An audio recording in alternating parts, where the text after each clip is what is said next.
semua di pagi hari. Bangun pagi langsung mandi lalu sikat gigi. Sarapan langsung pamit untuk pergi sekolah. Ready, let's go semua. Jika kau ada di kiri kau ada, di suka dan dukaku kau ada.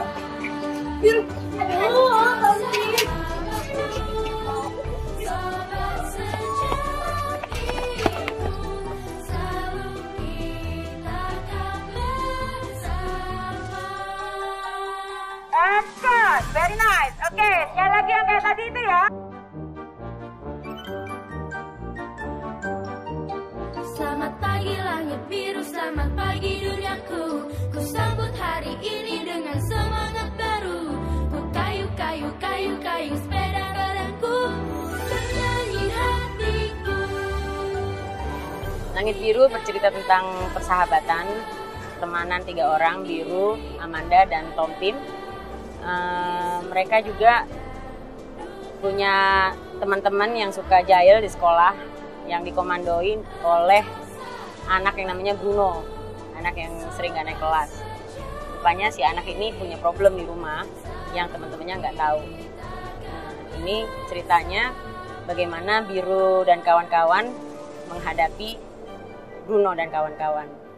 Masih zamannya dibawain makanan sama mama. Udah mainnya cuma sama cewek, masih bawa makanan pulang dari rumah. Banci ya lo. Oh, gorila ngompol. Ternyata ada hal yang juga menarik yang akhirnya kita eksplorasi, yaitu bullying. Gimana di sekolah, justru di lingkungan yang orang tua pikir itu paling aman, karena kan orang tua sekarang sibuk. Jadi anak-anak cenderung dititipkan ke sekolah. Pasti semua udah kenal dong yang namanya Bruno. Ada yang sebel sama dia, ada juga yang sahabatan sama dia. Sebenarnya sih kita awalnya bikin video ini cuma untuk Tia aja. Kalau di sekolah itu Bruno suka ngebully. Dan juga yang paling penting itu sekarang adalah komunikasi antara anak-anak dan orang tua mereka masing-masing gitu. Jadi gimana mungkin orang tua terlalu sibuk atau anak-anaknya justru terlalu sibuk kalau di Jakarta ya. Jadi kita pengennya dari menonton film ini bukan cuma terhibur, tapi juga it's heartwarming, atau kayaknya rasanya hangat gitu kalau di bioskop buat orang tua dan anak-anak, supaya kayak in a way kayak reminding the parents and the kids as well kalau hubungan antara orang tua dengan anak tuh sangat penting. Jadi ceritanya mau mulai nari lagi. Boleh kan ya? Harus. Oh, berarti aku udah gak dihukum lagi dong. Enak aja kamu. Tapi yang pasti, kalau kamu mau pergi kemana pun juga, kamu harus bilang sama ayah atau minimal sama si Mbok. Dan kalau teleponnya diangkat atuh. Pinky swear. Pinky swear. Tema bullying ini cukup unik karena dalam kosakata bahasa Indonesia kita nggak punya terminologi yang memberikan arti bullying itu apa. Paling dijahatin, dikerjain, dikatain, ya diremehin. Sementara kita pasti pernah mengalami bullying ini, dalam arti mungkin kita pelakunya, mungkin kita korbannya, atau mungkin kita melihat teman kita jadi korban tapi kita juga nggak tahu harus berbuat apa.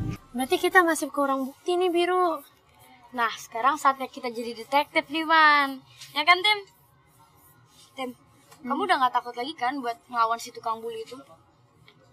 Berani. Itu dong. Tapi nggak sama Bruno.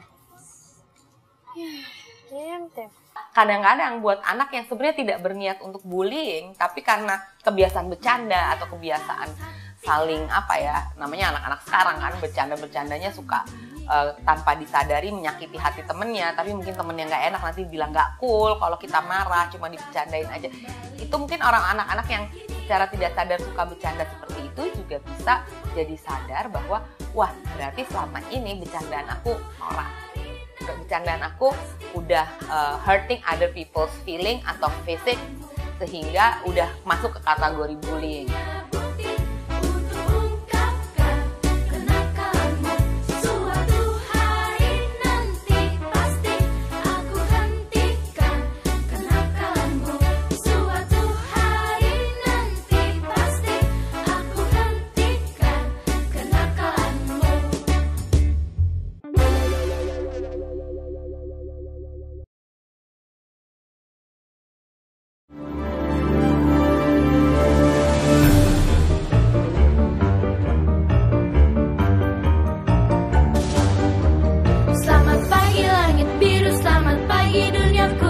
Ku sambut hari ini dengan semangat baru.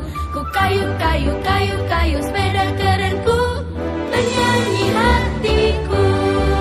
Sibuk sana sibuk sini semua di pagi hari. Bangun pagi.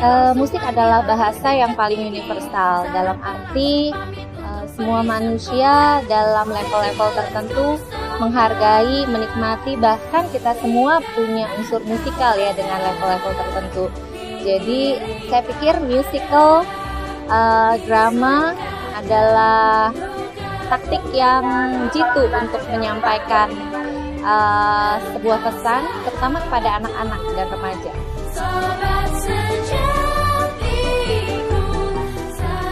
Diawali semua blueprint yang paling penting dalam bikin film itu adalah skenario tentunya. Jadi skenarionya itu digodoknya 6 bulanan gitu ya. Melisa nulis bolak-balik, saya revisi, dan maksudnya saya dokterin juga sebagai script doctor dan script supervisor. Nah, disinilah sang script supervisor itu sangat membantu karena aku nggak punya anak preteen kan. Aku nggak pernah punya pengalaman berurusan langsung dengan anak-anak yang pra-remaja itu setiap hari. Yang ternyata tuh anak-anak yang pra-remaja itu kan ada sok-sok coolnya, sok jaimnya, tapi pengen, tapi nggak mau bilang, tapi pengen disayang, tapi nggak mau minta gitu ya, sama aja lah kan. Jadi dari Ibu Hana Karol, dari Tehnia, mereka yang banyak kasih masukan ke aku gaya bicara anak zaman sekarang tuh kayak gimana, karena mereka yang punya anak-anak preteen itu gitu.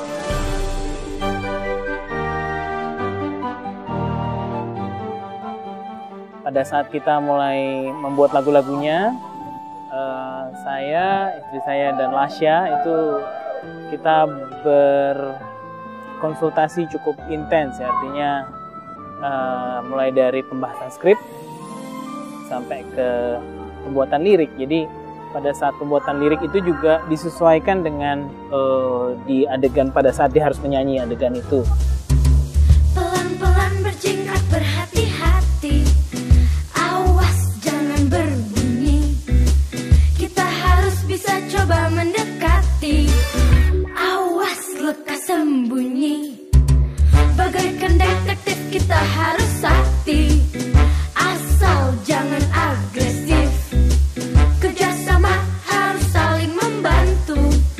Lihat belakang dan kasih tahu. Kemudian sebelum syuting dilakukan, kita juga sudah melakukan beberapa proses rekaman awal untuk guide vokal sama beberapa guide musik dulu. Karena beberapa dari ada 2 atau 3 lagu yang akan digunakan juga untuk koreografi.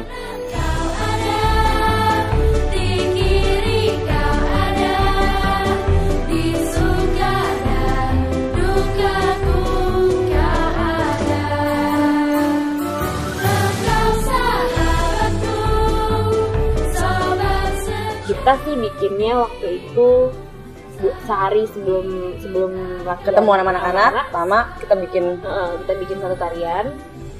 Karena Ibu Adela ini senangnya bener-bener kalau bikin tarian tuh kayak kata-kata liriknya. Kita lirik lagunya kurang lebih cuma 2 jam ya waktu itu, kurang lebih cuma 2 jam.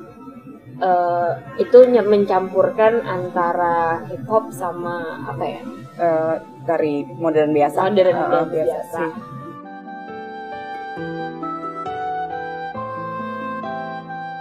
Nggak terlalu sulit sih sebenarnya. Enggak sih, emang kan awalnya karena mereka nggak ada basic dance, beberapa nggak ada basic dance. Oh iya. Juga itu agak sulit, tapi mereka untungnya mereka semua mau belajar sih ya. Jadi enak kita suruh ini, mereka excited, mereka semangat, suka nanya sendiri. Kadang-kadang suka nanya sendiri, ini gimana caranya buat bikin kayak gini, buat gerakin kayak gini gimana gitu. Belakang, samping, tutup, kiri, kanan, apa ya? Oh, ada juga kesulitannya tuh kan pas flash mob ada satu bagian yang kita harus ngajarin anak-anak figuran flash mob tuh yang lagi rame-rame itu 80 ya? Kayak iya kita ngajarin 80 anak baru semua itu which is kayak hampir sebagian besar nggak ada basic nari itu dalam waktu satu hari Berapa jam ya? Sebelum syuting? Berapa jam? Satu hari sebelum syuting. Itu sih kesulitan justru anak keluarnya. Anak keluarnya, jadi bukan dari figurannya sih. Mereka juga ada kemauan untuk belajar juga, jadi pas hari H lagi syuting, untungnya sudah cepat juga jadinya. Lumayan.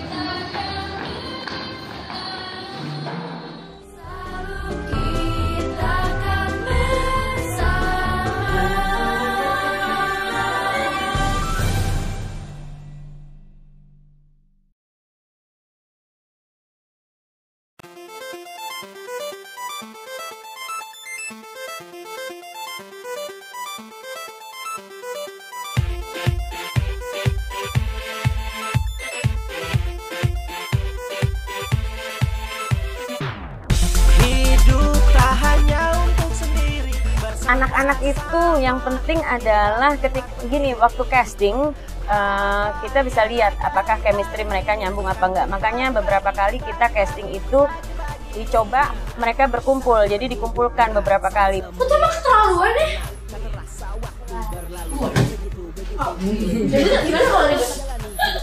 Kami khusus mengadakan open audition untuk mencari pemeran-pemeran Langit Biru ini, di mana kami mencari wajah-wajah dan bakat-bakat baru di dunia seni. Mungkin waktu awalnya mereka nggak ngerti ya kenapa harus bolak-balik datang, tapi chemistry di antara pemain itu penting banget.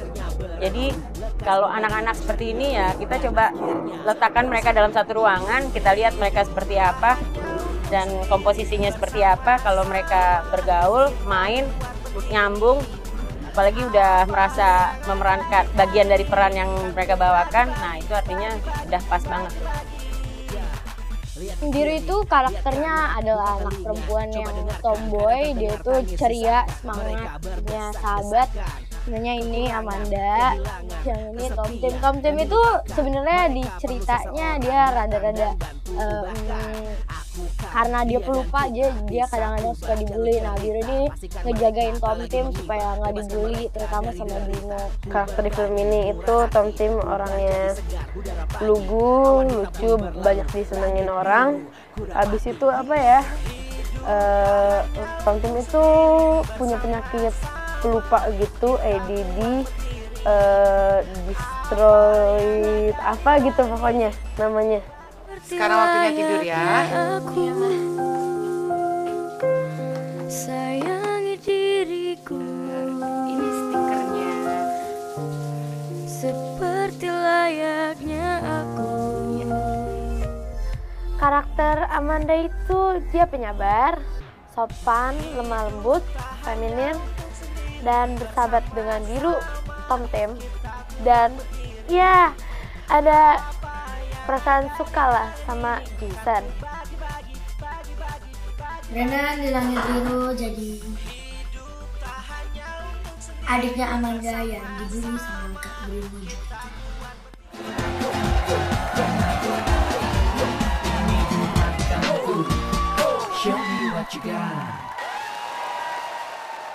Dan aku berperan sebagai Bruno.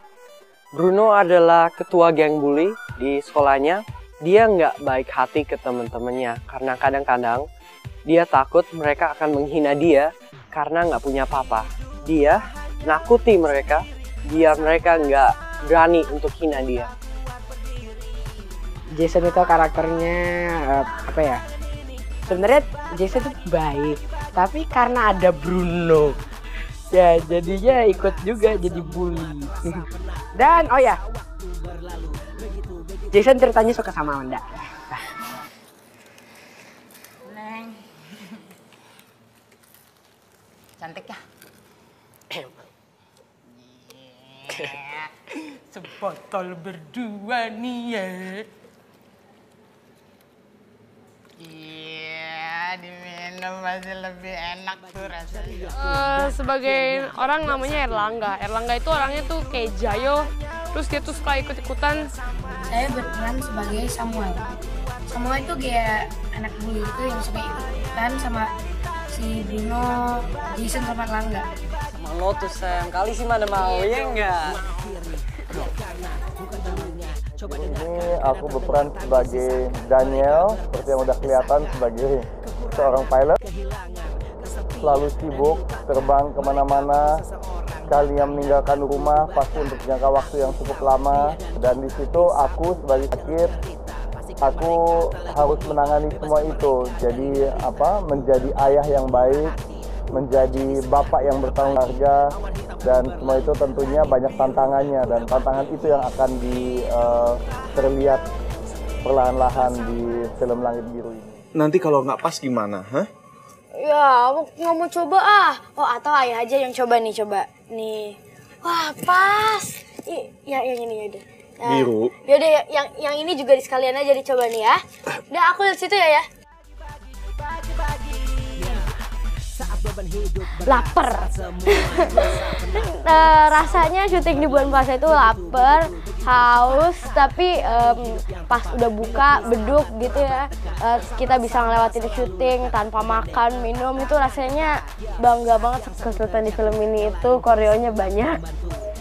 Habis itu perannya Tom Tim sih nggak susah-susah banget ya. Susah tapi buat ngeseimbangin lemot sama enggaknya.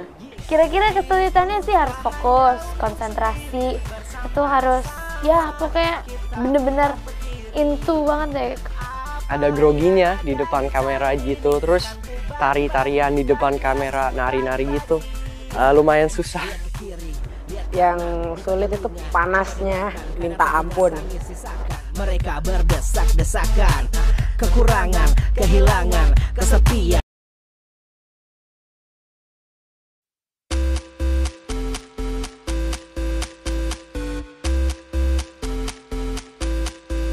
Aku nggak mau dibilang cupu, dibilang cemen, juga nggak mau. Tunggu lihatlah kebolehanku, inilah hasil kerja kerasku.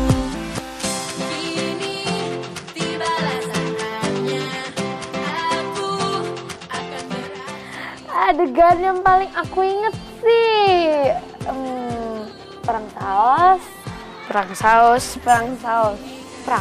Soalnya itu pertama kalinya aku ngelakuin perang pakai makanan. Lempar-lemparan mie, lempar-lemparan saus, lempar-lemparan tisu, lempar-lemparan bakso, lempar-lemparan roti. Jadi semuanya itu sampai berantakan banget nih, pokoknya sampai kantin berantakan. Itu sebenarnya rada buang-buang makanan, tapi seru banget. Double clap. Action!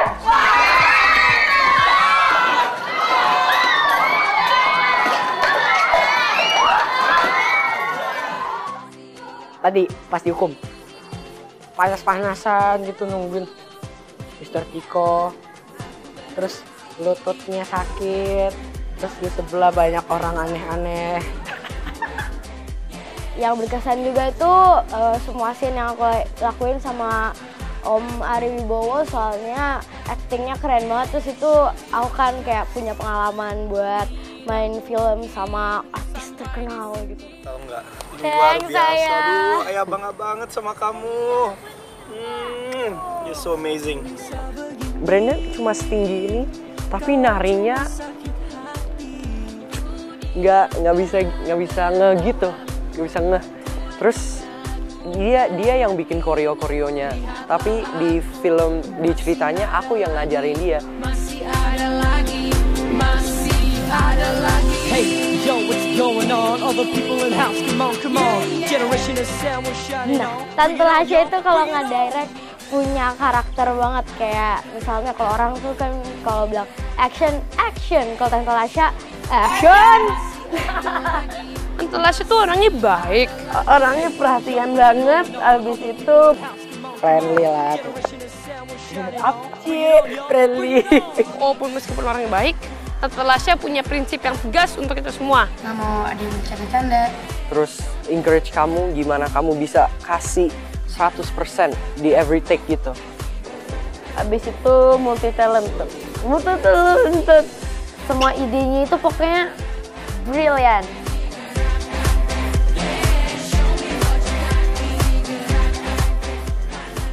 Lebih perhatian sama anaknya. Juga kalau misalnya itu udah ketahuan dan itu sangat keterlaluan, tolong dilaporkan atau diingatkan lah. Tapi kalau bisa kamu bantu aja, biar gampang, masalahnya selesai. Harus di stop. Karena kalau kita nggak stop sekarang, siapa akan stop nanti? Pokoknya teman-teman jangan ngebully ya. Terutama jangan ngebully aku. Say no to bullying, kawan bukan lawan, bukan bawang, bukan gawang juga. Say no to bullying, kawan bukan lawan. Say no to bullying. Say no to bullying. Say no to bullying. Kawan bukan lawan, say no to bullying. Say no to bullying. Kawan bukan lawan, say no to bullying. Say no to bullying. Kawan itu bukan lawan. Kita semua di sini sebagai produser berterima kasih sekali karena banyak pemeran pendukung dari orang-orang dewasa yang merupakan teman-teman kita sendiri. Ada Tika Panggabean, ada Yosi Project Pop, ada Ari Kirana, ada Becky Tumewu, ada Ira Duati, ada Joko Anwar, ada Said Oji, dan juga ada Dave Hendrik, J-Flow yang jadi cameo di adegan kompetisi dance. Ada Ayu Sita jadi guru dance, ada Donna Harun yang jadi mamanya Tom Tim, padahal dia emang in real life juga ibunya JJ beneran pemeran Tom Tim. Jadi seru deh pokoknya. Saksikan film musikal Langit Biru tanggal 17 November di bioskop kesayangan Anda. Sayang. Pokoknya interesting and exciting, fun, enjoyable, cheerful deh pokoknya. Mantap. Jangan lupa ada Donna Harun loh.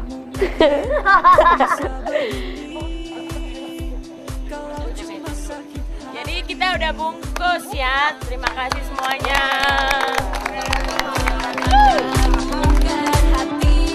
Lihatlah aku, masih ada lagi, masih ada lagi, masih ada lagi. Hey, yo, what's going on? All the people in house, come on. Generation is sound, we're shining on. Bring it on, yo, bring it on.